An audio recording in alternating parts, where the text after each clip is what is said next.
Foreign Policy Review allows us to continue to do just that. Thank you for that, but there are some concerns I have. The Ranger Brigade is very much welcome, but we're cutting our Marines to just 400. The Tempest you mentioned, also welcomed, but in order to pay for that in the future, we're having to cut back on the F-35s and indeed our Typhoons, and our Special Forces are going to lose their C-130 aircraft. I'd be very grateful if you could look at these details, but I am concerned of the wider picture that we're not gauging ourselves up for what's coming over the hill. It does feel a little bit like there's competition in our time, and we are in denial as to the scale of threats that we face. Could I move on to another subject, which is to do with the Office of Veterans Affairs? News today has come out that there will be a 40% cut in the support here, with a reduction of its budget from £5 million to £3 million. I know you're passionate about supporting our armed forces and the veterans as well. We've come a long way in providing that support. Could I ask you to revisit this decision? There's no decision. Thanks very much, Tobias. There's no decision that's been taken about the Office of Veterans Affairs, and the spending on veterans is, after all, not primarily through that office. Although Johnny Mercer and his team do an outstanding job, we spend up to £18 million through the NHS on specific mental health services that are targeted at veterans, £10 million to support veterans' mental health charities. We have national insurance rebates for those that obviously subsidised for those that hire veterans, as well as cut price transport or free transport for veterans on public transport, something that I remember actually pioneering when I was Mayor of London, and I'm very proud that we've taken that into government as well. Thank you. My final question is to do with where we might be putting troops in at the most earliest occasion, and that is in Yemen. The ceasefire has been put forward by Saudi Arabia. A possible political solution could be secured. We are the UN Security Council penholder. You and I worked on this subject for some time. Would we be willing to provide troops if requested for a UN stabilisation force?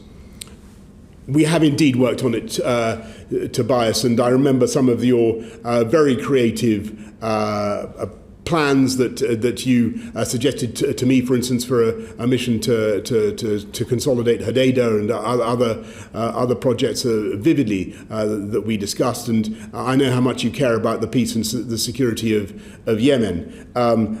We, of course, back the UN-led approach that's been led by Martin Griffiths, as we both know. I do believe that's the best way forward. It's encouraging that there is a ceasefire now between the Saudi forces and the Houthis. We must hope that leads to serious political progress. I think that it was not realistic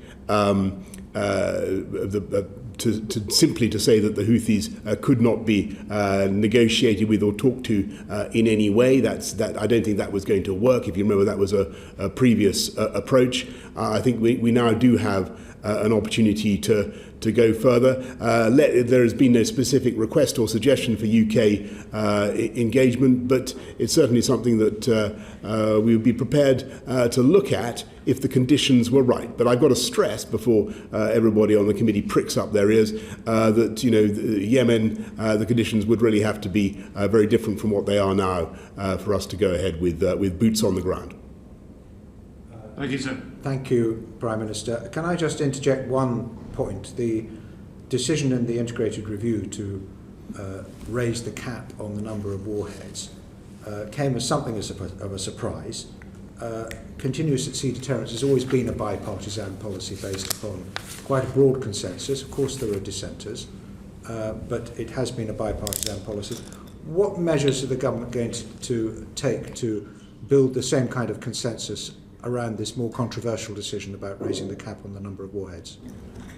Thanks very much, Sir Bernard. I think that you obviously personally have a great deal of expertise in this field, and you're absolutely right to raise it. But it's crucial to stress that the number in question that's in the integrated review is a ceiling. It's not a target. We remain as a government committed to the minimum credible deterrent, and it's very important for everybody to understand that as well. Well, I hope there will be open discussion as far as we can be open yes, across the party divide. Yes, and I think that it certainly ought to be possible on Privy Council terms for members of this committee to receive a briefing about the nature of the decisions. Thank you. Moving on now to Sarah Champion. Thank you, Chair. Prime Minister, on Monday you committed to spending £188 billion on defence over the coming 4 years, which is an increase of 14%. So I'm curious, how is there enough money in the public purse to increase defence spending, but not enough to maintain the UK's legal commitment to spend 0.7 of GNI on aid? Sarah, thank you. And you asked me the same sorts of questions last time quite properly, because I think you certainly care about this issue greatly, and so do I. I think that being a great aid donor has been one of the most important features of our country, of global Britain over the last few years. But I just want to try to reassure you that we still are. And £10 billion in a year, which is what we're giving this year in UK taxpayers' money, is a huge sum. We remain one of the biggest, if not the single biggest donor, European donor, for instance, to Yemen, which Tobias was just raising. And times you ask, how can we find the cash for this? And the answer is that times are very tight. We've had to spend £407 billion supporting our public services and our economy through COVID. And I think people do understand that these are the exceptional circumstances that are foretold in the 2015 Act, and that it is reasonable for us to deviate from that Act under these extreme circumstances. Thank you, Prime Minister. In the integrated review, you argue that absolute poverty is set to be eliminated in Asia and Latin America by the 2030s, but by 2045, 85% of the poorest billion will live in Africa. You map out the projections of global population growth intersecting with climate change, poverty, conflict, instability, all being at their greatest in sub-Saharan Africa. So given this stark backdrop, why have you decided to so sharply cut development funding in Africa? Well, thanks, Sarah. We haven't. We're still one of the biggest aid donors in Africa in the world, and we will continue to be so. We contribute, for instance, to look at the immediate concerns of the planet and of the African continent.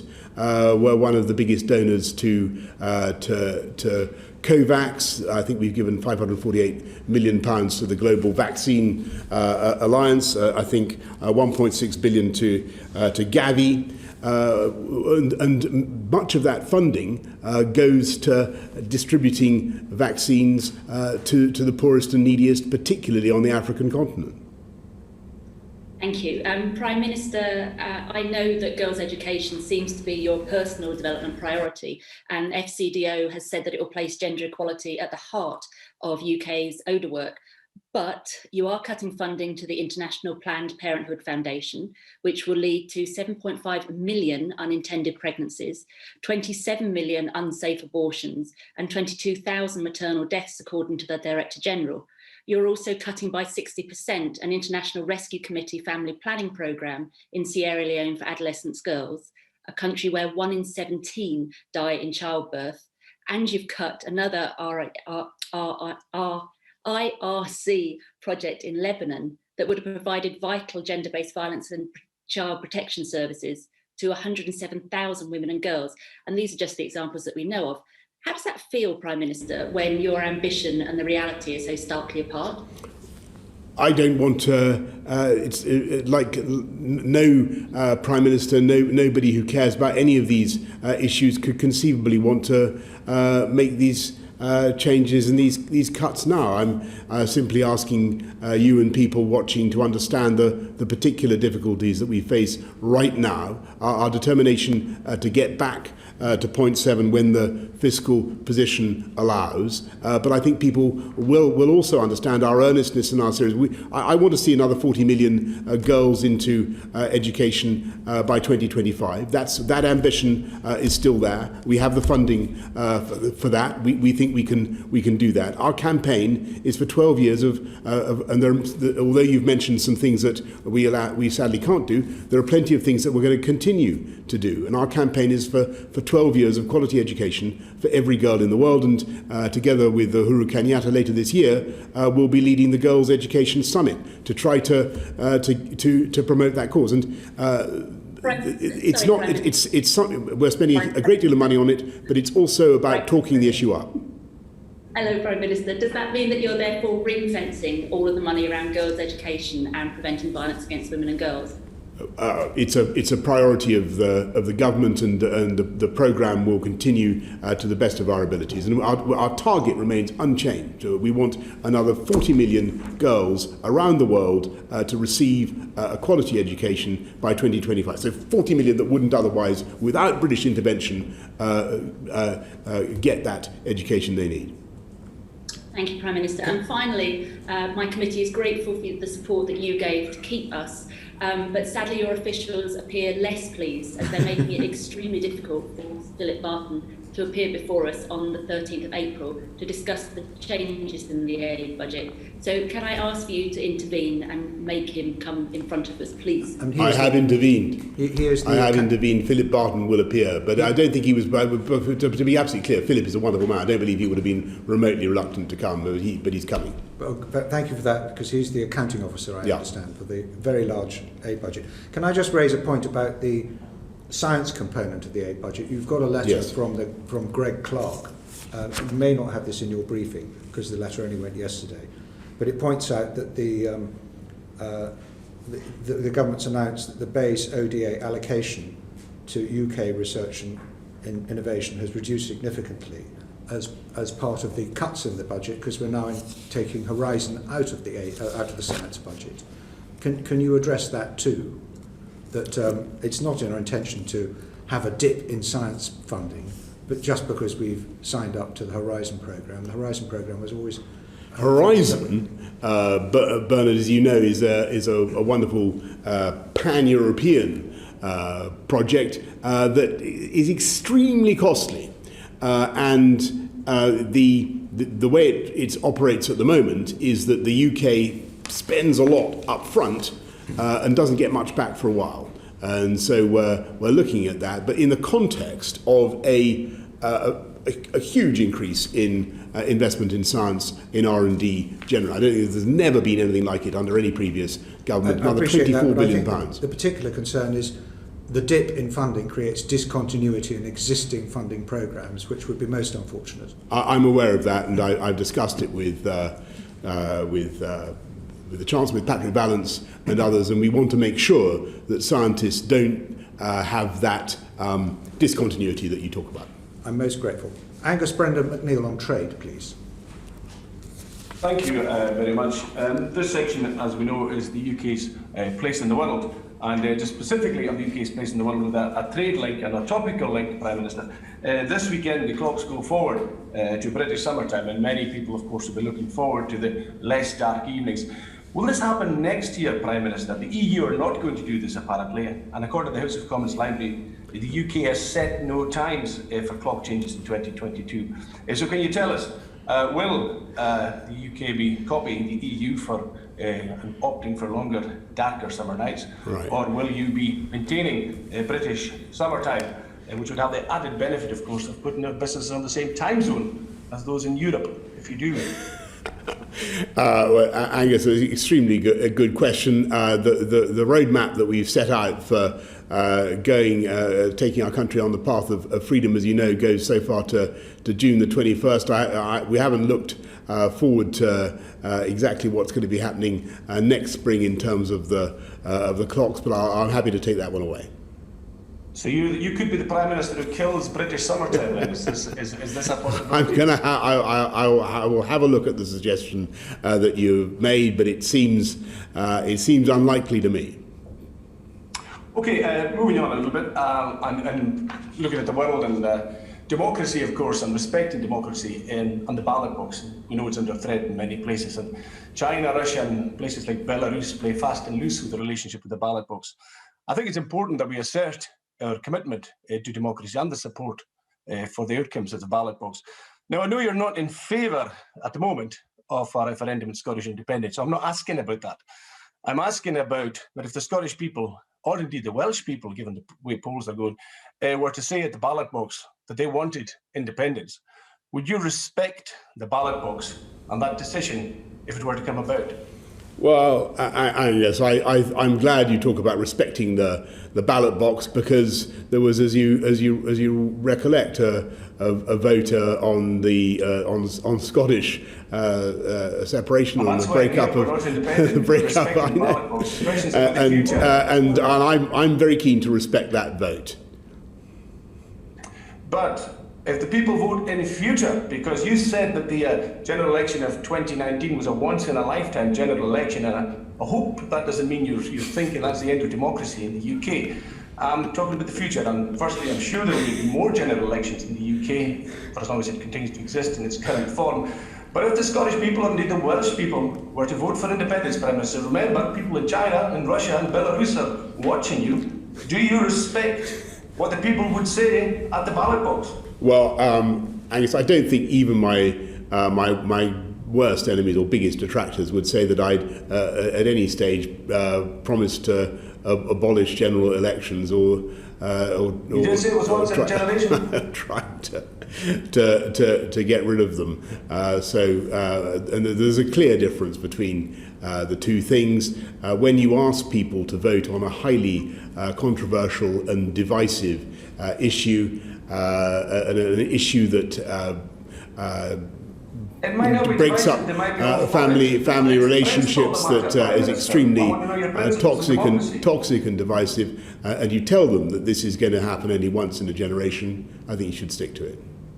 Well, I think what's toxic and divisive is obstructing democracy, and I hope you wouldn't do that, Prime Minister. I hope you would respect democracy and not play fast and loose as we're seeing in China and in Russia and in Belarus and in such places. I'll give you one more chance. Do you respect the ballot box? I greatly respect the ballot box, what I will say about another referendum, the independence separation referendum that the SNP continually campaigned for, I think it striking and inapposite that now, when we're trying to come together to come through a pandemic, to build back better together, that instead of talking about any other aspect of global Britain and all the things that we do together, our armed forces, our security services, our scientists working together around the world, which is one of the most moving and extraordinary things, that all we hear about is breaking up the union. Order.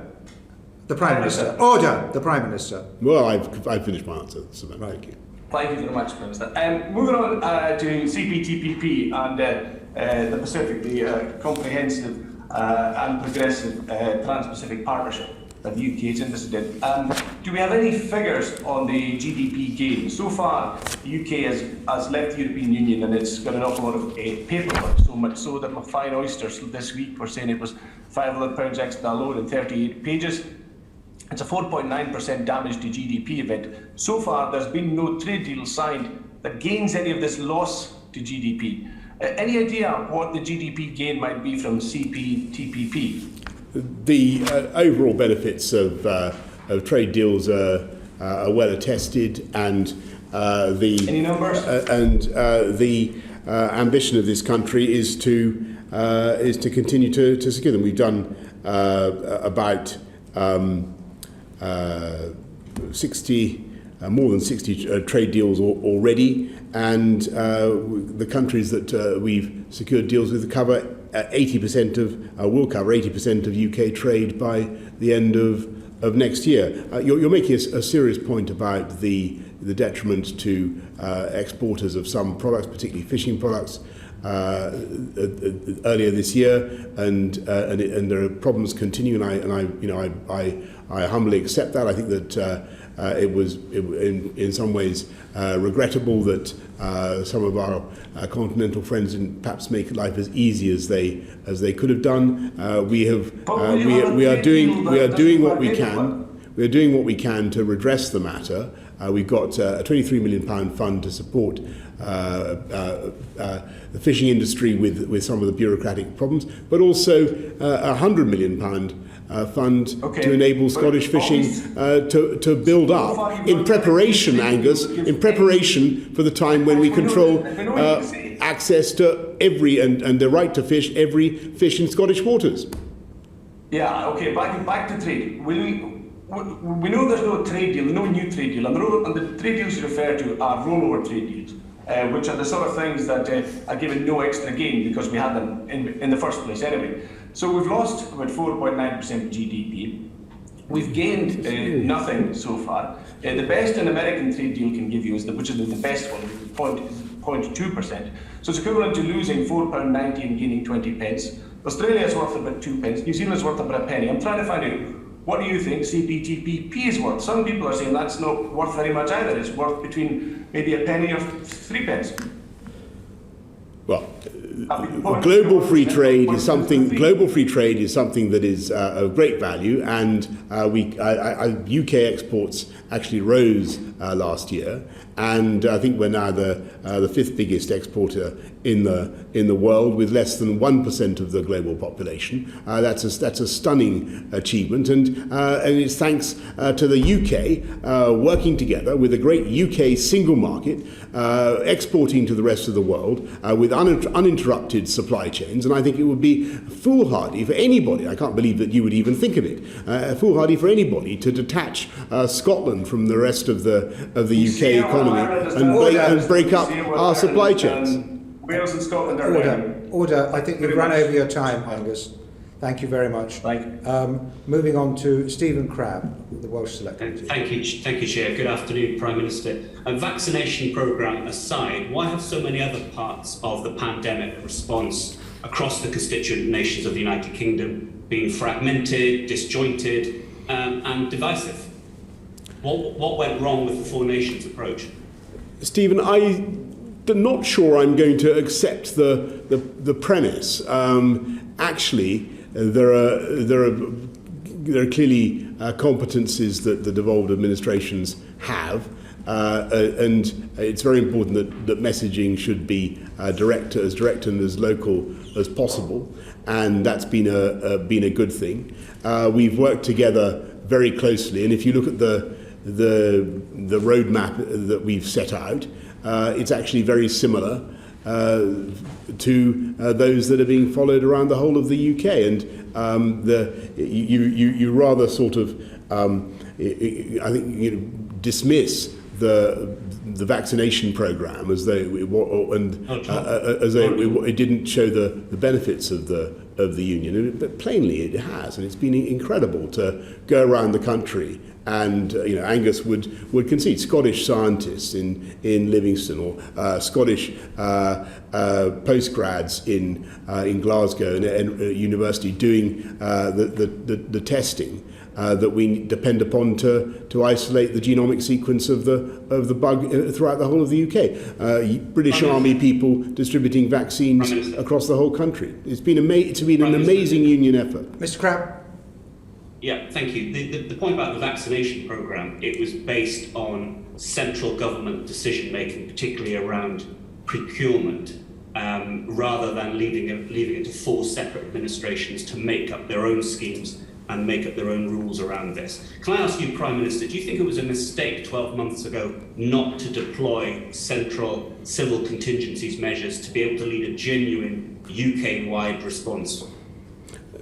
There are some people who argue that. I think there will be a time will come where we can look back and evaluate the the way the messaging worked and the impact of the way we did it, and lots of people, and that will be one of the things I know that we'll be looking at in the inquiry. One of the things we're trying to do now, Stephen, with the new UK Health Security Agencies, is not to take away powers from the devolved administrations, but to make sure that we concert our energies and our thinking more closely together. Mr. Graham? Thank you, Prime Minister. Prime Minister, you've previously spoken about the good cooperation you felt that's happened with the devolved administrations. The Welsh First Minister, when he was in front of my committee 3 weeks ago, said in contrast that he doesn't really have a relationship with you. He described it as a remote relationship. He complained that you don't talk to him. So what do you think, Prime Minister, should be the appropriate amount of time that a UK Prime Minister invests in building and maintaining, sustaining relationships with the First Ministers of the devolved administrations? Well, I'm sorry to hear that Mark Drakeford doesn't feel he gets enough time with me. I will do what I can to rectify that. I've had some very good meetings and very good conversations with him, but clearly the way it works is that the Chancellor of the Duchy of Lancaster generally has been chairing the meetings involved, and that's how it has tended to work, and it's been pretty effective. And as I said earlier on, it's a system that has produced much more unity than is commonly supposed from the coverage. Do you think we would have a stronger union by a Prime Minister investing more direct time themselves with the First Ministers, or is it fine just to devolve that function almost entirely to the CDL? I think that the role of the Prime Minister of the UK is to lead the whole of the UK, and I think I'm very much in favour of the Council of the Isles, for instance, where we come together as representatives across the whole of the British Isles to talk about issues that matter to us. On the other hand, I don't think that we want to turn our deliberations into a kind of mini EU, if I may say so, Stephen. Fine. So just finally and very, very quickly, Prime Minister, if there was a new First Minister in Scotland after the Scottish Parliamentary elections, would you choose to invest more time in a relationship with them? Is that something you would decide to do?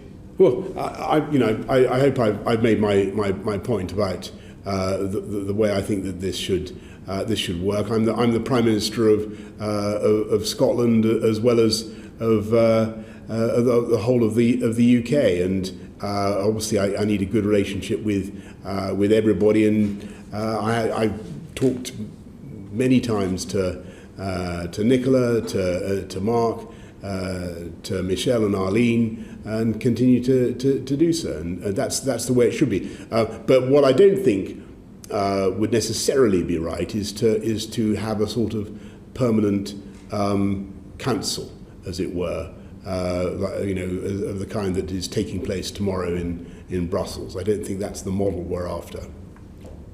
Great, thank you very much, Prime Minister. As we get to the end of this first section about our place in the world, how will the devolved governments and devolved parliaments be engaged in the COP26 preparations? Well, they will be, they're already involved, because the COP26 is taking place in Glasgow, and indeed I'd just point out to Angus that it's one of the beauties of the Union that the UN brings this summit to the UK, to Glasgow, and it's thanks to our collective membership of the Union that we're able to host it in Glasgow, and that's a great thing. So there's all sorts of conversations going on about the look and feel of the summit, how it's going, what it's going to involve, the fringe, all that kind of stuff. But we'll move on to our next section about COVID, and we start with Jeremy Hunt, the Chairman of the Health Committee. Thank you, Sir Bernard. Good afternoon, Prime Minister. I want to start with the vaccine issues in the news today. You have been totally clear about your opposition to vaccine nationalism, vaccine protectionism. But if British lives were at risk, do you rule out taking measured and proportionate retaliation to discourage the EU from impeding legally binding contracts for our vaccines? Jeremy, thank you very much for the question, and you're right to follow this issue as closely as you are. The partnership we have with our European colleagues is very, very important. We continue to work with them. Vaccines, as you know, are the product of international cooperation. I don't think that blockades of either vaccines or of medicines or of ingredients for vaccines are sensible, and I think that the long-term damage done by blockades can be very considerable. I would just gently point out to anybody considering a blockade or an interruption of supply chains that companies may look at such actions and draw conclusions about whether or not it is sensible to make future investments in countries where arbitrary blockades are imposed. But what's clear is that although you wish our European friends well, you're not taking anything off the table in terms of a British response to decisions this week. Our priority is to continue the vaccine rollout, to vaccinate the British people. We'll do everything necessary that we can to ensure that happens. We are on course to vaccinate groups 1 to 9, JCVI groups 1 to 9 by April the 15th. Everybody over 50, and I don't know whether you've had one yet, Jeremy. I had my jab. You've had it. Yes. You're much younger. There you go. Yes. I still got the virus, but 3 days afterwards, so the immunity hadn't set in. You got the virus 3 days after the jab. Yeah, very bad luck it was. But I'm very sorry to hear that. I'm very pleased. The jab probably made the symptoms much less. I want to move on, if I may, because one thing that's become very clear in the pandemic has been the vulnerability of the social care sector, where, as we know, 29,000 lives were lost in care homes. Now, we've had 12 white papers, green papers, consultations, but you did something different in your very first speech as Prime Minister. You said you would fix the crisis in social care once and for all with a clear plan and make sure every older person was treated with dignity and respect. Do those words still stand? They do, and you'll have heard them many times, Jeremy, you and I, since we stood on about 58 platforms together and recited a virtually identical script on that point. Good. Well, we do agree on that. The serious answer to before you go on, Prime Minister, I'm so sorry. It's just that time is short. But sure. The reason I ask it is because last week the NHS got £6.6 billion for COVID costs, but there was no mention of social care in the budget at all. And I just wonder if you can understand the frustration of 1.6 million people in the sector who feel they're always treated as the poor relation. Yeah. And I just wonder, will you be the first Prime Minister to say that social care will always be treated as equally important as the NHS? Yes, and it was one of your achievements, Jeremy, to turn it into the Department of Health and Social Care. And I thought that was the right thing to do because there is one of the problems that we have, and I don't want to go on about this for too long, is the gulf between the NHS and social care, into which so many people fall, and that's the problem we need to fix. And if you're going to ask me, do we need a plan to do it, a long-term plan, a 10-year plan, then the answer is yes, and the government will be bringing forward our proposals on social care and social care reform later this year. Fantastic. Final question from me, Sir Bernard. Is social care going to get a mention in the forthcoming Queen's speech? I think it's highly likely, but I would not wish to anticipate the gracious speech at this stage. Thank you, Prime Minister. Moving on to Meg Hillier, Chairman of the PAC. Thank you, Chair. Prime Minister, you say regrets. You've had a few over the last year. Which mistake do you most regret? Meg, thank you. I think that there are all sorts of things that I look back on and I wonder whether we could have done differently. I wouldn't want to, as it were, to make a mistake about my biggest mistake and single out the wrong one. I think there are all sorts of things that, as I've said before, we didn't initially understand about COVID, and we didn't get the effect of the asymptomatic transmission, which fed into the care homes epidemic that Jeremy's just been talking about. You heard Patrick and Chris at the press conference yesterday talking about some of the things that we still think about and discuss. We're learning the whole time, Meg, and okay. What we want is a proper inquiry, as I said earlier on today in the House, a proper inquiry in due course when we can consecrate the time. Okay, well, Prime Minister, some of that's around the science, and we recognise that science has changed, but what about what Lord Macpherson described as the most wasteful and inept public spending programme of all, Test and Trace, which you promised would be world-beating? Then you promised the moonshot, and your government has committed £37 billion to, those are not all yet spent. Are you content with how that's gone? Actually, I think that Test and Trace has been an extraordinary achievement. If you said to me, did they get everything right first time? No.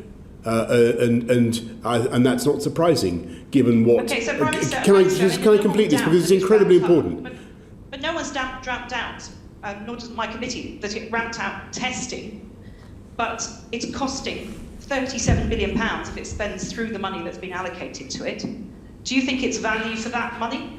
80% of the spending, Meg, goes on literally on labs, on testing, on giving people the results that they so desperately need. And it's not just that individuals need those results, but it's that massive testing operation that allows us to know where the disease is prevalent, what type of variant it may be. We do half the genomic sequencing anywhere in the world. It's thanks to NHS Test and Trace that we know whether the disease is going up and down in localities, and that gives us the tools to fight it. It's been absolutely indispensable. Well, one of the tools, the clear tools to fight it, is the tracing, Prime Minister. And that's the bit that Baroness Harding herself says is a challenge to get people to isolate once you've traced them. So do you have any regrets about how you've rolled out that programme overall for the money that you spent on it? I mean, I could list many others, but I'm just focusing on this one for now. Do you have any regrets? Do you think it could have been done better or differently? And crucially, what do you think you're going to get for £37 billion ongoing for the future? What's that going to deliver for the British public? Well, let me repeat what it does. And if you're arguing for spending more money on the tracing as opposed to the testing, then we can talk about that. But we give people a support if they need it to isolate. Councils have been given tens of millions of pounds extra to help people to isolate. About 9 million people have been helped to isolate who would otherwise have been in the transmission chain. And that's a very valuable thing. But what Test and Trace really does is it enables us to know what is happening with the pandemic in a very granular way. And that is absolutely crucial if you're going to fight it. Okay. And well, given the vaccine success, do you think that Test and Trace is still worth the money? As you say, you're going to have a review. It's going to be a public inquiry that will look at all these questions. Do you think, now we've got the vaccine programme rolling out and projections that will be rolling out year after year, that £37 billion on Test and Trace is still good value for money? I think if you're asking me, should we have spent, and I think it's so far £5 billion up to November. You're right in the overall figure that you mentioned for the whole budget. should we be spending money on this scale to isolate where the disease is prevalent, where it isn't, to see what's happening in younger groups, to see what's happening in older groups? Every morning, I chair a meeting where I look at the data, the dashboard, and every week it has been getting better and better and more detailed, and our understanding of what we're dealing with has grown. And I think it has been of crucial importance to us in knowing when the disease is rising again, and what we need to do to deal with it. So what you're saying is it's really been a tool to map it. That's what you're saying. Can I just check on one thing about the It's been a tool to fight it. It's been a tool to fight it.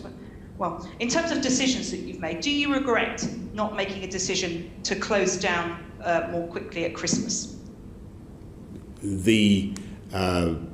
That decision was made entirely in the light of what we discovered about the new variant. And you'll remember, which again was made possible thanks to the understanding of what was happening, was made possible thanks to test and trace. And it was because we were able to see the B117 variant, the so-called Kent variant or English variant, moving so fast that the scientists were able to make their determination about the increased velocity of transmission. And so that's why we made that decision. Was that test and trace, or wasn't that specialist scientists who had to track down the epidemiological trend for that variant? I think that was slightly it's both, because you can't do one without the other.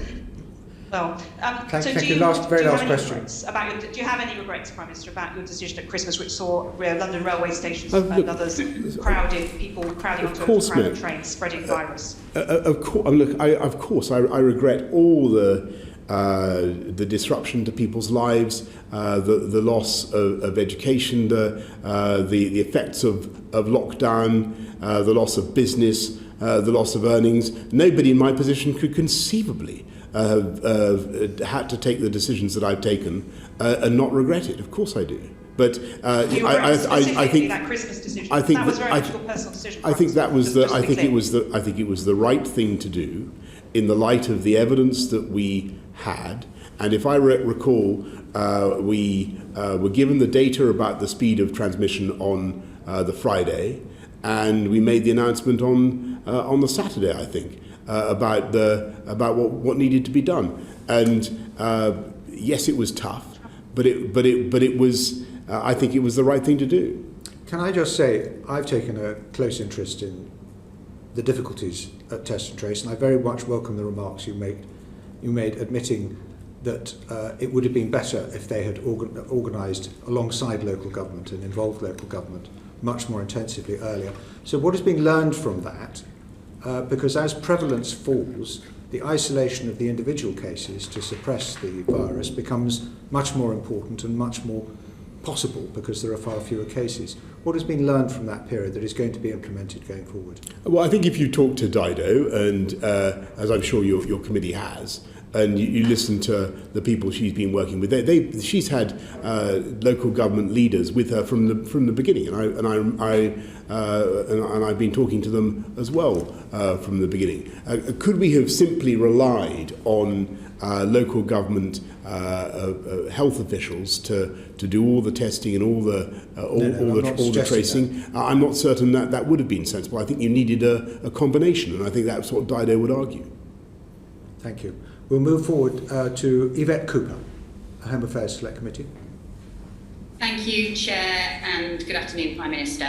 Still on the lessons learned issue, last March, an estimated 10,000 separate COVID cases came into the country, mainly from France, Spain and Italy, with no UK border restrictions in place. Do you accept now that that was a mistake, and what lessons have you learned from it?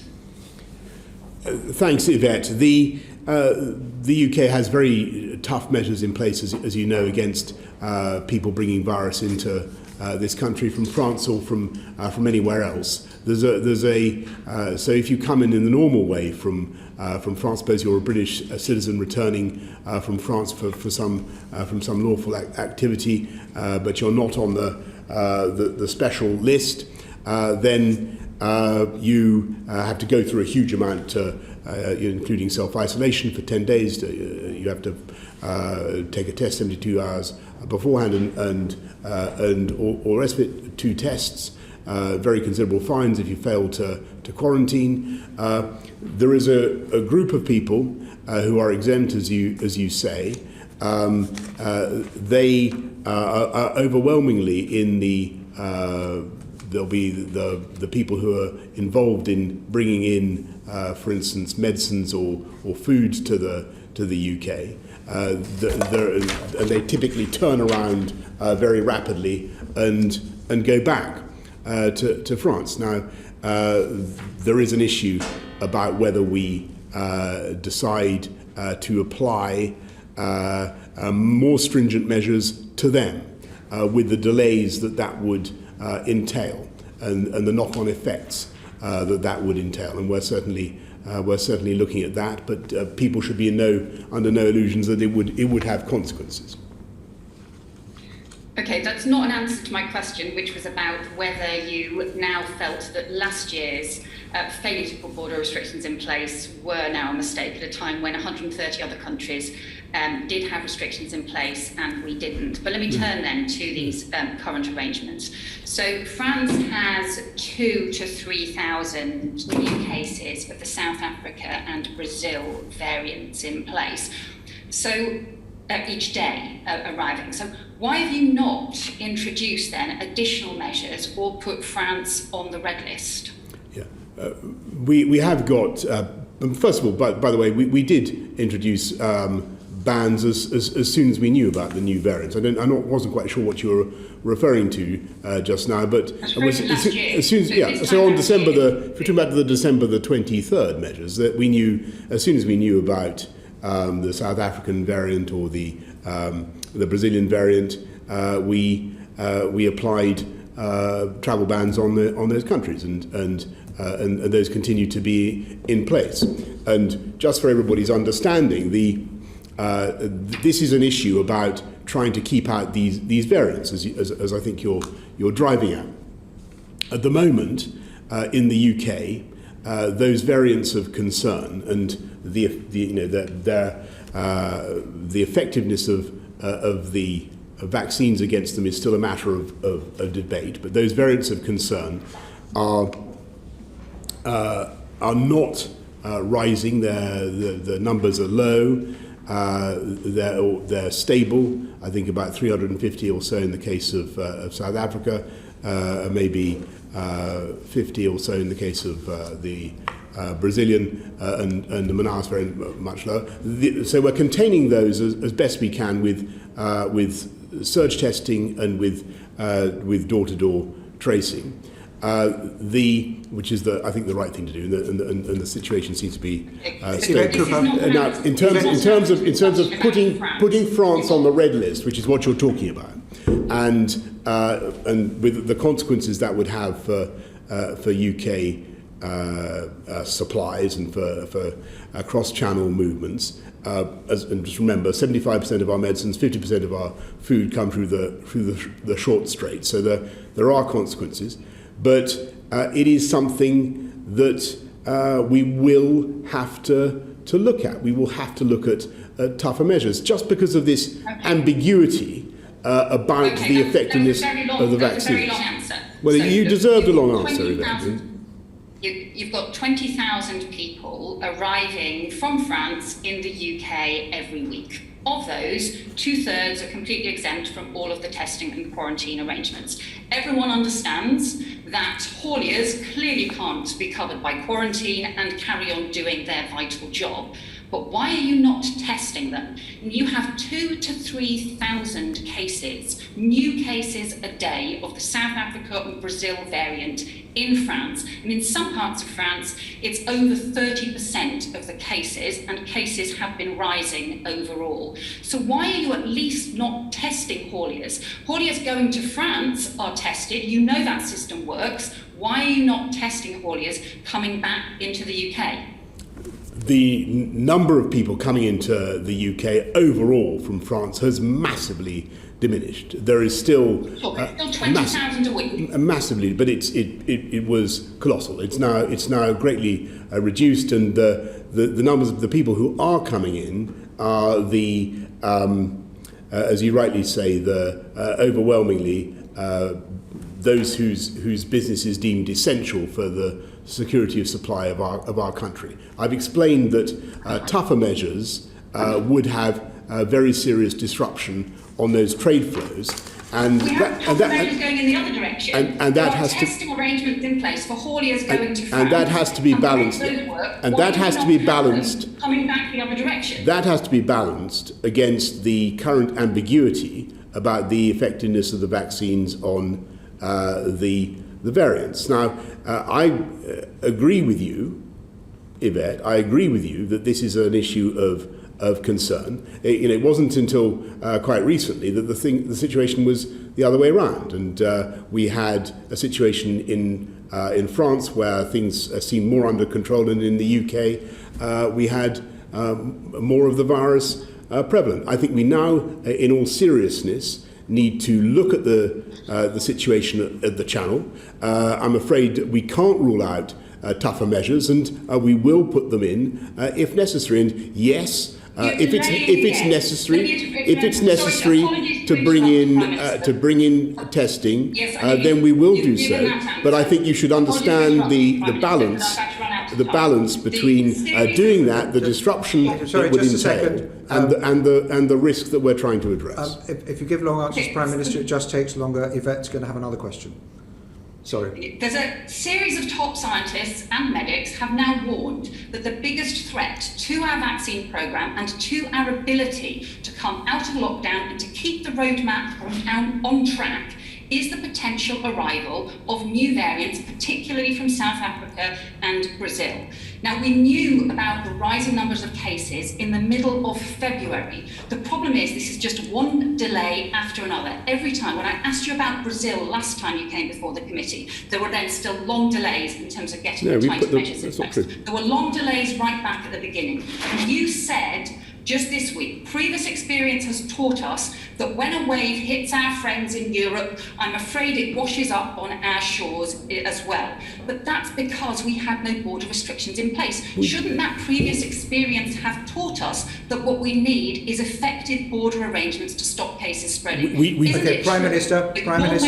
All right, Yvette, thank you. Advised you that you need to bring in restrictions and testing on hauliers coming from France. Thank you, Yvette. No, that isn't. Actually, that isn't true, but thank you for giving me the opportunity to clarify that, Yvette. There is a balance to be struck, and what we don't know is the exact state of the efficacy of the vaccines against the new variants, and we have to balance that against the very serious disruption that is entailed by curtailing cross-channel trade. This country depends very largely for the food in our shops, for the medicines that we need, on that trade flowing smoothly. Now, we will take a decision, no matter how tough, to interrupt that trade and to interrupt those flows if we think that it is necessary to protect public health and to stop new variants coming in, and it may be that we have to do that very soon. But I would ask the committee just to think about the logical position. When you are in a state of unknowing about the potential of any possible variant around the world from coming into the country, on Yvette's logic, you would put the whole of the world into a red list and stop movement flowing freely of any kind for a very long time. And I'm not certain that is something that the UK economy, the UK public would understand and accept, because you're doing something to prohibit movements or to stop movements when you don't actually know the risk that you're trying to mitigate. What we need to see is a clearer understanding. New Zealand, Australia, you South need to see Korea, a clearer Singapore understanding, of the risk. Thank you, Yvette. Prime Minister, have you finished? Because we're going to go on to data now. Those countries, with great respect, don't depend on other countries for 75% of their medicines and 50% of their food. And I hope that's a point that We're going to go on to the much. data now, because you said it's data, not dates. William Ragg, Chairman of the Public Administration and Constitutional Affairs Committee, which is responsible for the government's data operation. You need to Thank you unmute, very much, Sir William. Bernard, and good afternoon, Prime Minister. It's good to have you with us. Tomorrow you'll ask for the extension of the Coronavirus Act for 6 months, which goes past the 21st of June, step 4 of the roadmap. Why? Thank you very much, Will. There are a number of reasons why we want to maintain. I mean, obviously, the roadmap provisions, the restrictions, the lockdowns, all that ends. So people shouldn't be confused between the two things. But what we do need to do is to continue to be able to deal with the backlogs that we've built up, and to be able to, for instance, to use remote hearings for courts to clear the backlog in the courts, to make sure that people who have returned to the colours in the NHS who are volunteering can continue to practice and to serve, and there are various powers we need to ensure that education can continue to run smoothly. So those are the reasons why there are powers and differences that will persist beyond the end of the roadmap on June the 21st. But be in no doubt that after June the 21st, all the restrictions that we have, we hope, will be gone. And though remember that these are not before dates. That's their status. Mr. Ragg. Okay, thank you for that. There's a number of provisions within the Act that the government haven't used. So, Minister, can you give an undertaking that those provisions will be dropped? There's no point extending those that you haven't used to date. Yes, I think we've already weeded out quite a few, but anything that is redundant will go. Thank you. Coming on to SAGE and indeed other advisory groups. At the weekend, a member of a government advisory body said that there wasn't going to be any international travel this summer. That no doubt cheered the nation immensely. Is that the policy of the government? Who SAGE said that, did they? Sorry, forgive me. Will A member of a government advisory committee. Okay. Well, what we're going to do is on April the 5th, we'll get the findings of the Global Travel Task Force, and I'll be setting out where I see what I think it may be possible from May the 17th. You know, as Yvette was just saying, things are looking difficult on the continent, and you know, we'll have to look at the situation as it develops. But is it helpful to have members of these august bodies sort of freelancing across the media for decisions have been made by ministers? I think it's one of those things that we just have to get used to.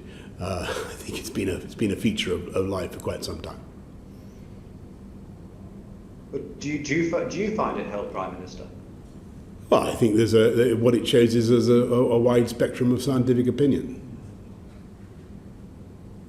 So do advise and ministers decide? Oh yes. Very good. Could I bring you on to COVID vaccine certification? Do you believe that the COVID vaccine certification for domestic use is compatible with a free society such as ours? I do think that the basic concept of vaccine certification should not be totally alien to us, because after all, when you have when you're entrusted with care of a patient, and you say you're a surgeon, you're expected to have a vaccination against hepatitis B. The principle is there. This is a particularly contagious disease. It can be very nasty indeed. We've seen what happened in care homes, as we were discussing earlier. It doesn't seem to me to be irresponsible at all for far from it. It's wholly responsible for care home companies to think of requiring vaccination. You mentioned surgeons and the care sector. That's very different to the ordinary citizen going to the pub. So do you recognise that distinction for COVID vaccine certification? I think that's the kind of thing that it may be up to individual publicans. It may be up to the landlord. I'm interested to know because in politics at the moment, there's a great deal of time for thought and thinking. So I'm thinking back to perhaps your previous Daily Telegraph comments. I'm not going to quote from them, don't worry. But I'm wondering if the Prime Minister in those years, they're all excellent and I recommend it. But I cannot imagine in a past life you writing about being in support of a COVID vaccine certification to go to the pub. Well, you'll appreciate, Will, that there are other members of your committee, distinguished members such as Yvette, who take a passionately opposing view about the need for tougher measures, and I've found myself in this long national conversation thinking very, very deeply about it, and I think the public have been thinking very deeply about it. And my impression is that there is a huge wisdom in the public's feeling about this, and human beings, instinctively recognise when something is dangerous and nasty to them, and they can see that COVID is collectively a threat, and they want us as their government. And me as the Prime Minister to take all the actions I can to protect them, and that's what I've been doing for the last year or more. A quick final question from me, if I may, Sir Bud. Prime Minister, have you thought about a gradated scheme of sanctions for infractions of the ministerial code? Do you see the straightforward sacking or resignation of a minister to be too severe a sanction, and have you thought about introducing a range of them? Yes, I hadn't thought about a range of disciplinary measures that one could take, but if you wanted to suggest lesser punishments, then I'd be perhaps being asked to appear before this committee. I'm happy to think of. It's an interesting idea. It's a pleasure and not a chore, Prime Minister. It's a pleasure. By the way, I want to say what a pleasure it is for me to appear in front of this committee, and no punishment, Sir Bernard, at all. No punishment. Pure unalloyed pleasure, at least on my part. I recently gave evidence to the Committee on Standards of Public Life about the Ministerial Code, and I will send you my evidence. Would you? That'd be most kind. Thank you. But this idea of having a less absolute binary decision for a Prime Minister receiving advice from the independent advisor does seem to me give the opportunity for the Prime Minister to sort things out and rectify matters, rather than just to get a resignation and then have the Minister back 18 months later as though nothing had happened, which seems to be a rather unsatisfactory way of system learning. And can we just move on now to the economy? There are many other questions I'd love to have asked myself about COVID. Mel Stride. Bernard, thank you. And Prime Minister, good afternoon. Welcome to the committee. Prime Minister, do you think that the spending assumptions in the forecast that the OBR released alongside the budget are realistic? The spending assumptions released by the OBR for the assumptions implicit in the OBR's forecast that was released at the time of the budget, are those figures realistic? Just remind me which particular figures you have in mind now. The departmental capital expenditure, the standard figures that go into the fiscal output report that the forecast that the OBR produces alongside every major fiscal event, and certainly alongside the budget. I certainly think that the OBR is right to think that the the public finances are under very considerable pressure as a result of COVID, and if you mean the 407 billion expenditure that the pandemic has necessitated, then I was discussing that last night with the Chancellor and certainly agree with that. But no, I'm really referring to the forecast, which, as you know, forecasts out for the next 5 years. There are assumptions made as to what the government will be spending in each one of those. And I'm just asking whether. Yes, I think that. Thanks. Sorry, Mel. On that point, I think what the OBR has been suggesting is that. I mean, obviously, there's things are very tough, and spending has been necessarily very extensive, but the fiscal repair measures, as it were, that Rishi took in the budget are set to work over the medium term. Well, when you say, Prime Minister, that the OBR's figures, they are the OBR's figures in the sense that they appear in the forecast, but they're figures, of course, provided by the Treasury. So I guess my question is, are you comfortable with the government's assumptions as to the spending levels that they are expected to be over the coming years? Yes, because so I'm comfortable with it. I wish we weren't in this position. I wish we didn't have to fire hose so much money at COVID to put out the conflagration. But I think that the Chancellor's budget was extremely good and has put us back on a sustainable path.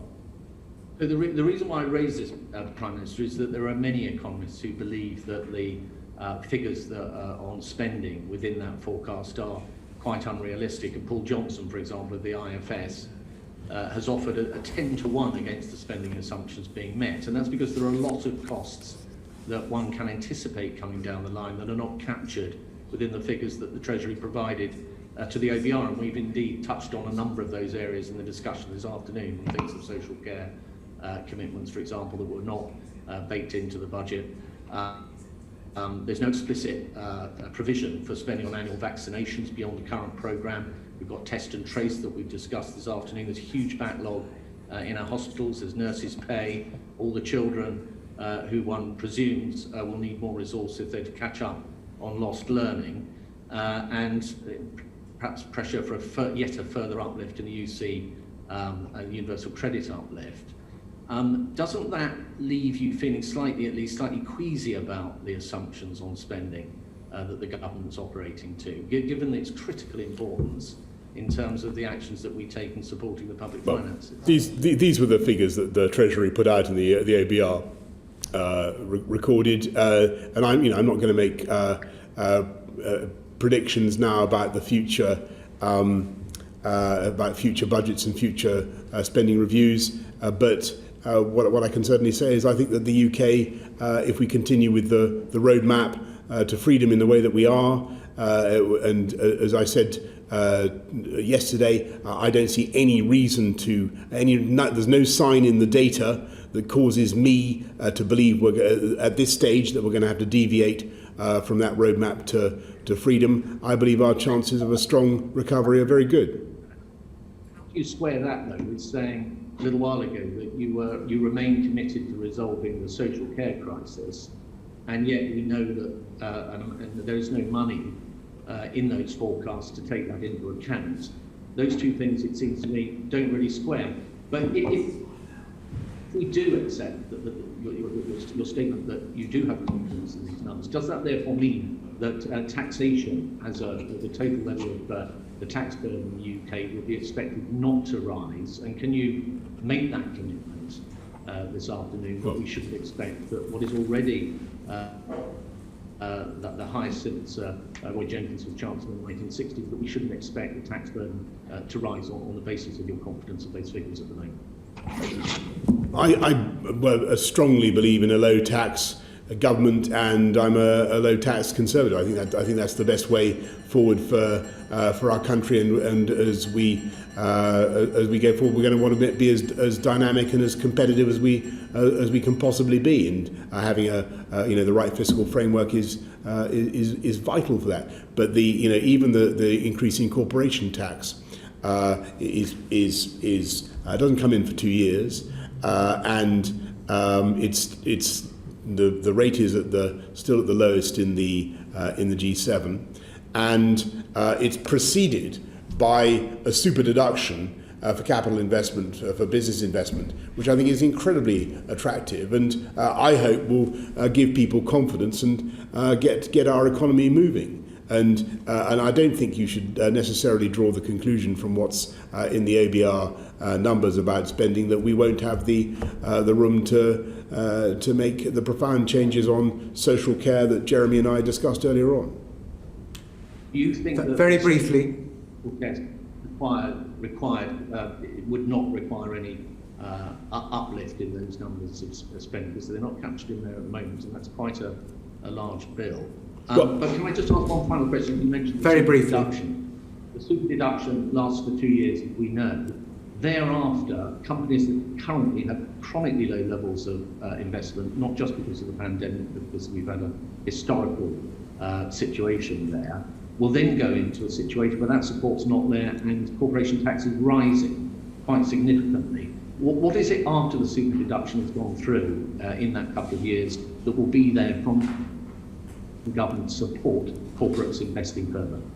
Well, you've got a world now in which business rates are unprecedentedly low. VAT's been cut. You've got, as you know, Mel, because you've been following this throughout, huge support through C-bills, through furlough, through all the instruments the government has used.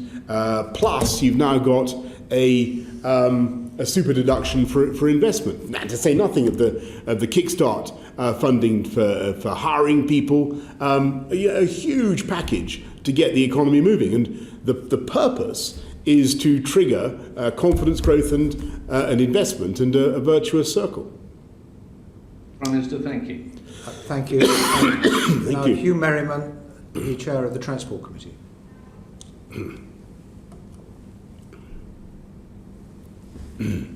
We can't hear Hugh Merriman. Hugh, you need to unmute.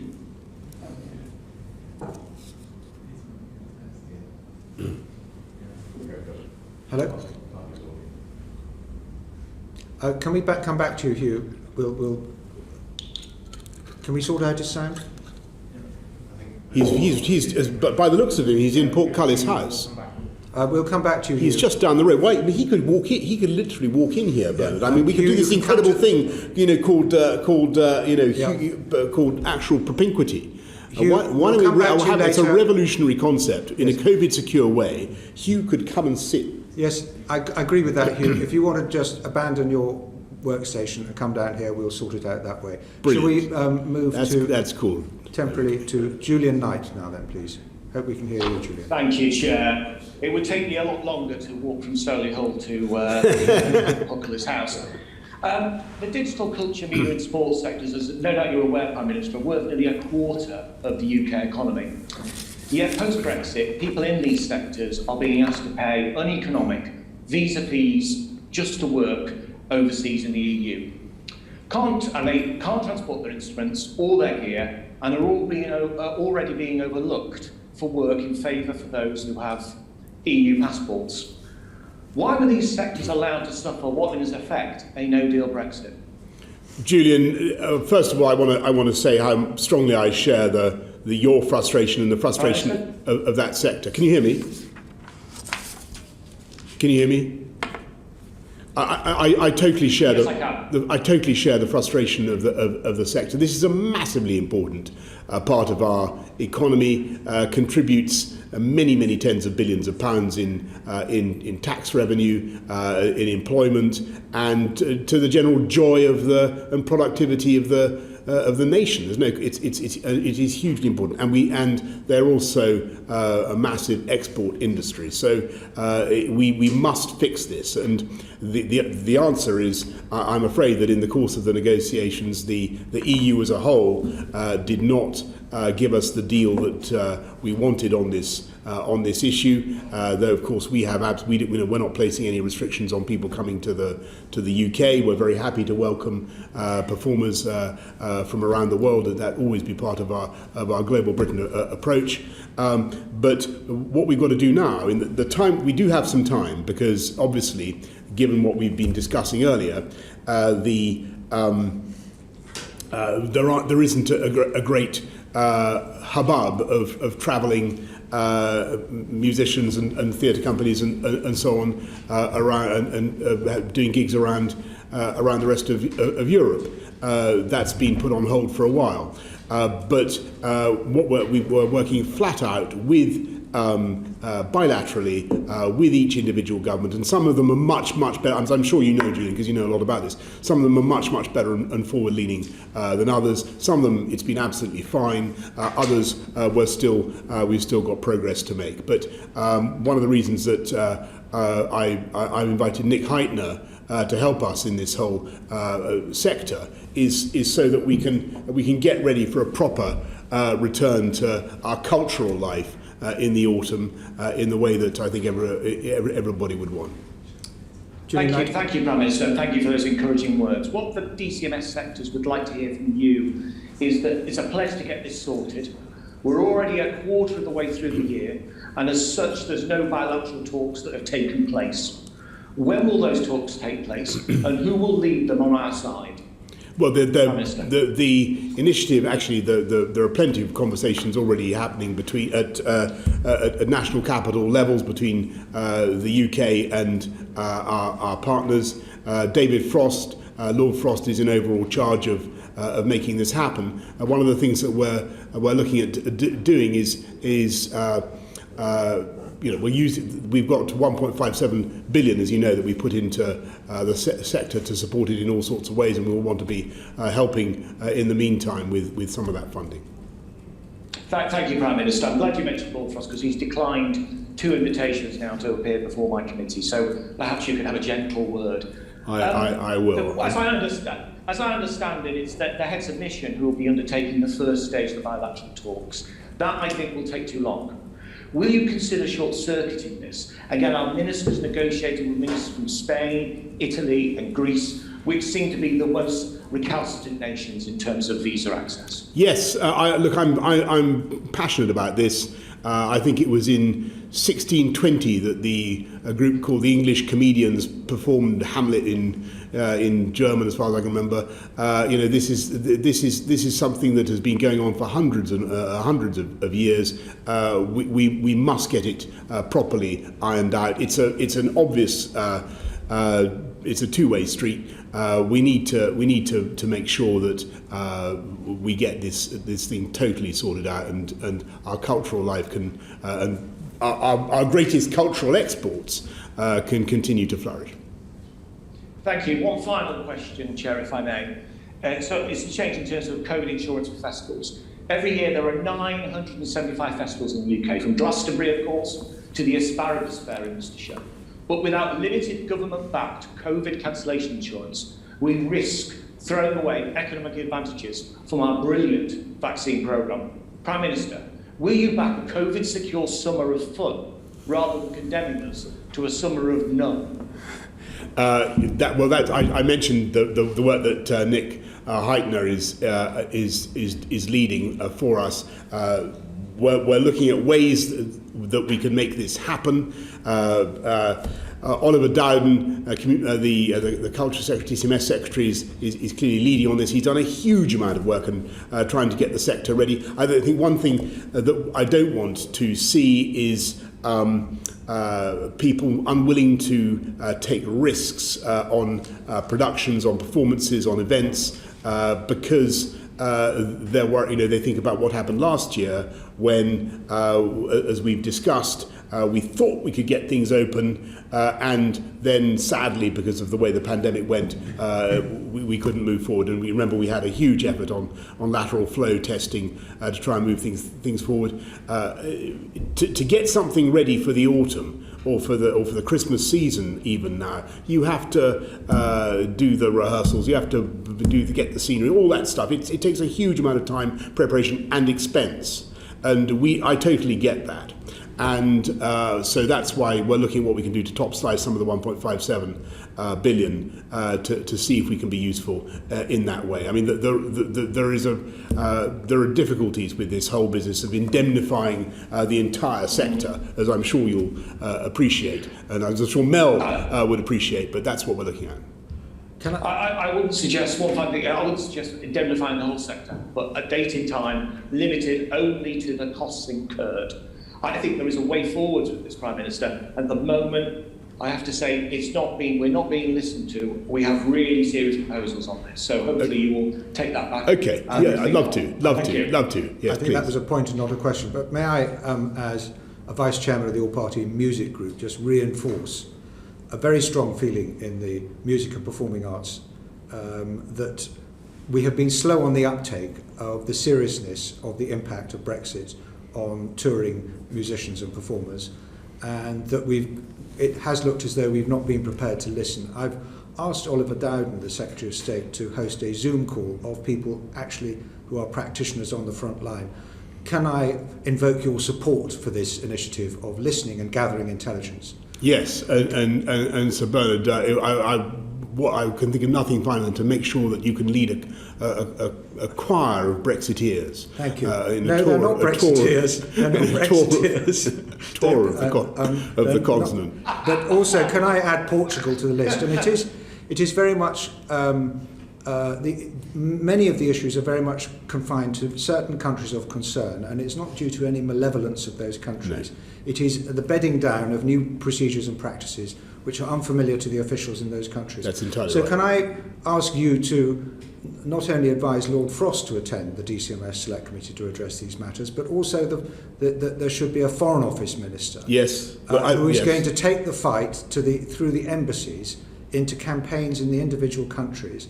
But it needs to be addressed country by country, otherwise we will make very, very slow progress. It does. This is one of those opportunities for strong bilateral engagement.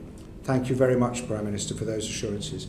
And we'll now go to Hugh Merriman, who's been allowed to join us in person for his questions about transport. Well, Chairman, thank you. Prime Minister, thank you for unlocking me and inviting me down to the room. Technology broke down. I want to ask about international travel. Yes, you've said to this committee and indeed yesterday to the public that on the 5th of April you will have more to say. Is the 5th of April the day when the Global Travel Task Force framework will be known to the public? That's right. And with that regard, are we likely to see a framework that just sets out the criteria, or will it be known which country goes into which criteria by the 5th of April? I think, Hugh, with great respect, you're probably going to have to wait till the 5th of April to see the details. The hope is that we can get people moving again by May the 17th, by step 3, in the way that I've set out on the roadmap. We'll just have to see where we get to and where other countries get to, and what the data is telling us. Okay, but it's great news because it's a week earlier than we thought the task force would publish. So can I perhaps push you? Does that mean there might be a week earlier where people can be able to start flying and travelling again? We're sticking to the roadmap. Okay, so I can't push you earlier than the 17th No, and of May. the reason for that, I mean, I'm sure the committee knows this backwards, but the reason for that is the simple epidemiological reason that a 5-week interval is a sensible one. It gives you a chance to assess the impact of the previous changes. It'll be 5 weeks on since the April the 12th opening of non-essential retail. We need to couple with the impact of schools and everything else, and we'll need to see what that's done. Okay, and I understand, and actually it's great news that we're here a week earlier in terms of that news. Can Can I perhaps ask you where we are in terms of discussions with other international leaders? Because obviously for every plane that leaves the UK, it will need to land in another country. Have, for example, you had conversations with President Biden as to our ability to restart UK-US flying again at the time we're ready to be able to fly? Well, discussing the whole time with, and I know that Grant is discussing the whole time, the Transport Secretary, with colleagues around the world when we can get things moving. But all of us are looking at the pandemic and when it's sensible to do so. And in terms of prioritising those conversations, not asking you to give information, are you looking at the countries that are ahead of the game as we are with vaccination rollout? So again, the US is a country that seems to have marched forward in the way that the UK has in terms of those conversations, so that we have some form of agreed standard on travelling. You've said before that vaccination certificates or passports may be an inevitability. So have we had those conversations about what the framework would be in terms of rules? I don't think that there's been an international, as it were, concordat on vaccination passports, but there's no doubt that there's a growing global consensus that for the purposes of aviation and that evidence of vaccination or immunity, that you've had the disease, or that you've taken a negative test, all of these will be valuable. And do you regard the vaccination certification as a commercial necessity? So one that government wouldn't stand in the way of if that was the way to unlock people's ability to fly again? Yeah, I think I'm on the, I think that there are obviously, you can either, there's a hierarchy between sort of mandating something and permitting it or forbidding it. I think that in some areas, as we were talking about earlier on, particular sectors where vulnerable elderly people are being cared for, there may be some need for mandation, some need for more permissive approach. All that will be set out in due course. Okay. And perhaps can I also ask you, it may well be the case, due to what's going on in Europe and elsewhere, that there are certain parts of the transportation system that can't operate as other parts of the economy can by the 22nd of June. Would you be willing to look again if there are government-imposed barriers to travel domestically and internationally at a sector-based compensation scheme to ensure that those organisations can stay in business if they can't do business? You mean like aviation? Aviation, good example, but we also had the coaches sector actually in this room this morning, and they've been particularly impacted as well. Aviation we've supported, I think, with about £7 billion already. We're going to continue to have issues that we'll have to deal with in the aviation sector for a long time to come. The coach industry, we're supporting in all sorts of ways, not least in buying loads of green buses. So perhaps they're not so useful in the actual coach sector. But the best thing for all those sectors is to get us all moving again, and that depends on the rollout of the vaccine and defeating the virus. Thank you. And one last question, if I may, Chair. It always seems to be the case now that the use of going abroad on holiday is a dirty word, which is an absolute tragedy, given you yourself are a great internationalist, and that we've always ruled the waves in terms of our exploring abroad. How do we get this market opened up again? And how do we also get people to look beyond these shores? I think you do not underestimate the natural wanderlust of spirit of inquiry, general dynamism of the British people that has served us for hundreds and hundreds of years. And as soon as people feel it is safe, you will see a miraculous change in the mood and in what happens. That's what this is all about.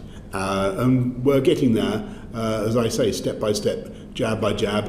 We're not there yet, but I'll be saying more on April the 5th and then on the 12th, and we will do what we can. And you just unlocked me from my room so I could come down here.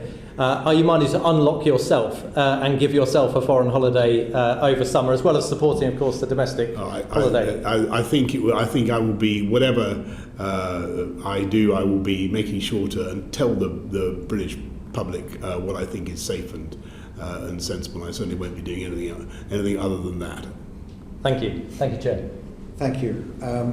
We're going to, if you can indulge us, and I'm sorry, just another 10 minutes would do. Sure. Which is that the chair of the Procedure Committee, Karen Bradley, would like to ask about lifting COVID restrictions in Parliament to restore the effectiveness of Parliament. Karen Bradley. Thank you very much, Sir Bernard. And Prime Minister, we've just seen a real example of the hybrid Parliament working, where we've had to have a physical participation from Mr Merriman rather than virtual. But one thing that we can say about Westminster is that the House of Commons has been able to operate and has sat throughout the whole of the pandemic, unlike many other national parliaments around the world, and that's thanks to the innovation of the digital team and the House staff for being able to make this happen. But of course compromises have been required. Prime Minister, I'm just curious, what is your view of how Parliament has operated in this last 12 months? Well, I think it's been heroic, actually, and I think that the staff and of the House of Commons have done an absolutely unbelievable job. And don't forget that many of them, Karen, work in professions that we would, I think, looking at the way the epidemic works, think of as quite high risk, because they had to come into regular contact with large numbers of different people in close proximity. When we've seen the effects on some professions of the disease. And so I thank them very, very much for what they've done. They've kept going. I think what the public, my broad instinct is that the public would like us as parliamentarians to be returning to life pretty much as normal, pari passu, at the same pace as everybody else. And I think that's what we should go for. Can I join you in thanking the staff of the Commons? And I think, we know we've lost some very special members of staff over the last 12 months, and we should all remember that and the work that they do. But you talked about staying in step with the roadmap out of lockdown for Parliament. Some colleagues would like to go faster. Some colleagues think that the House of Commons should show leadership, and that perhaps things like social distancing shouldn't apply in the House of Commons chamber when it does apply to the rest of the country. What's your view? My instinct is the one I just mentioned, Karen. I would be inclined to support an approach that is adopted everywhere. The House of Commons should be like any other part of the UK. We should go. We should be meeting and mingling when it's safe to do so. When the science says that's okay. Thank you. If I could bring us on to when we are back to some form of normality, the attrition rate for female MPs serving in the House of Commons is far worse than male MPs. We've got some figures from the House of Commons Library that indicate that women MPs serve on average one parliamentary term less than their male counterparts. Now, there may be many reasons for that, but one of them might well be down to the procedures of the House of Commons. I wonder, based on our experiences over the last 12 months and some of the things that we've done over the last 12 months, and also your experiences as parliamentarian, are there any procedural changes you would like to see that we could look at that might mean that women were able to make a successful career in Parliament, more women were able to make a successful career in Parliament? I do actually think that we need to harvest the best things. This has been a terrible pandemic. It's been an appalling year, but we have learned to do some things quite well. And I think that technology has been definitely been our friend. And this is something that the government doesn't dictate at all. This is for the Commons. This is for MPs, for the Speaker to work out how to do it. But where there are improvements that can be made, particularly family-friendly improvements, then I'd be on for that. I think the way the Commons works has improved quite a lot, even in my time here, and that's been to the good. I think it has helped us get more female MPs, but we've got to realise there are still very considerable barriers, and some of the deterrent that female MPs face is absolutely appalling. I mean, we've discussed the online trolling, the abuse. Anything we can do to make things easier, more family friendly, seems to me to be something that it would be sensible for the Speaker and his team to look at. And are there any particular innovations you would like to see perhaps continue that we've tried through the course of the pandemic? I'm thinking about the way we're voting, maybe some virtual participation. I wouldn't want to commit to any particular change, Karen. I just think that generally we should be looking, or the Speaker and the Commons together should be looking seriously at the general, benefits of remote debate, the ways we've been able to do things differently. I think sometimes it's worked, sometimes it's been less successful, and I've no doubt at all, speaking entirely personally, that I want the chamber to be full again. I want the people to have a sense that they can see the sentiment expressed in the room, understand where the debate is going by the sea anemone movement of the benches, and see how the argument is working, and hear the acclaim or the abuse. I think that's very, very important, and we need to learn directly from each other. I think that probably it's a good idea for colleagues to be able to mingle again in the lobbies, and so I would be inclined to.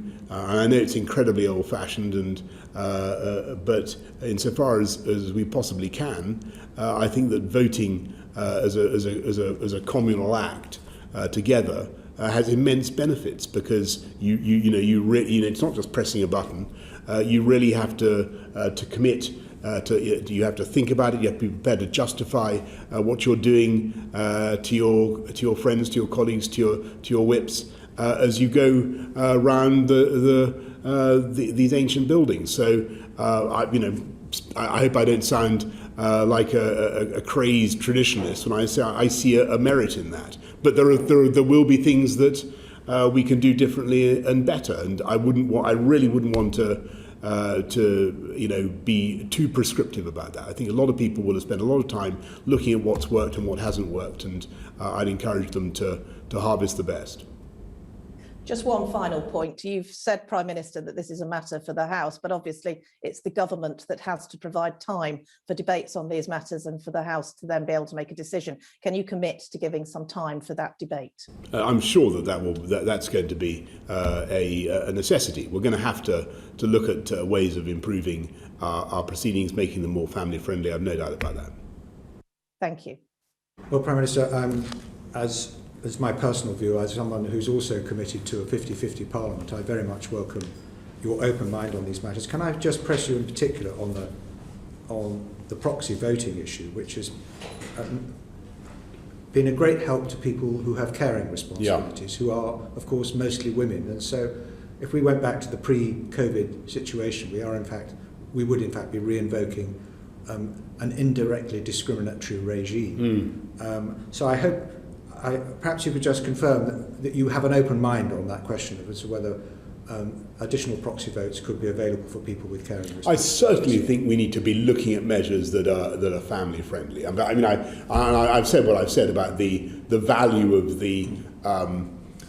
voting together, but I'm sure that all MPs get that point. But the point you make is also a very good one. Like you, I'm a traditionalist, and the last thing I want is ministers to have proxy votes so they never see the rest of the vote. No, exactly. That's very important.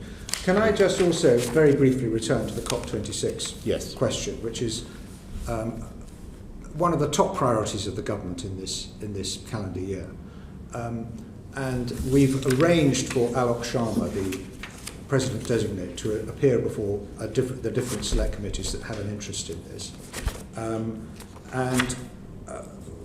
But the concern that we have is that this doesn't yet look like this same consuming priority for this government as other policies.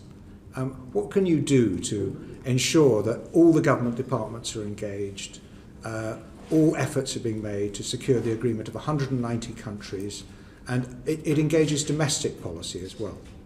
Well, Bernard, thank you very much. And unless I specifically tell you otherwise, I want you to know that I'm engaged in some kind of COP conversation virtually every day, and that probably goes for every other Secretary of State, or certainly in many departments. There will be ministers who spend a lot of time every week now thinking about issues to do with our green industrial revolution, the 10-point plan, tackling climate change, and the COP summit. So it's a big cross-governmental effort. It's being led by ALOC, but it's certainly something that we're gripping across Whitehall. You chair the Climate Action Strategy Cabinet Committee. How often should it be meeting? Yeah, that is one forum. It hasn't, to be frank, met a great deal because we've been doing a lot of ad hoc meetings, and that's how it's been working. I've been meeting colleagues pretty continuously over the last few months, and it will intensify because the question now really is just to make sure that we can have a COP that is physical. And to get back to the question that Karen was talking about, I really think it'd be a wonderful thing if by November the UK can lead the world in all sorts of things, but actually have a summit that is a big global summit where everybody turns up, and everybody turns up without fear. Prime Minister, thank you very much. You've given us a great deal of time, and thank you. We've covered a lot of ground. We're looking forward to seeing you towards the end of the summer term and then again in the autumn. I'm very grateful for the time you give this committee. It's a great help to the work of the select committees. Order. Thank you, Sir Bernard. Thank you. Thank you, everyone.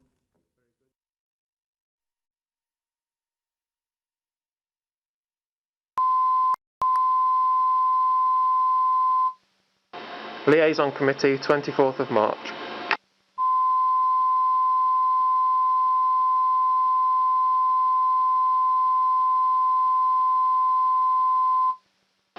Liaison Committee, 24th of March.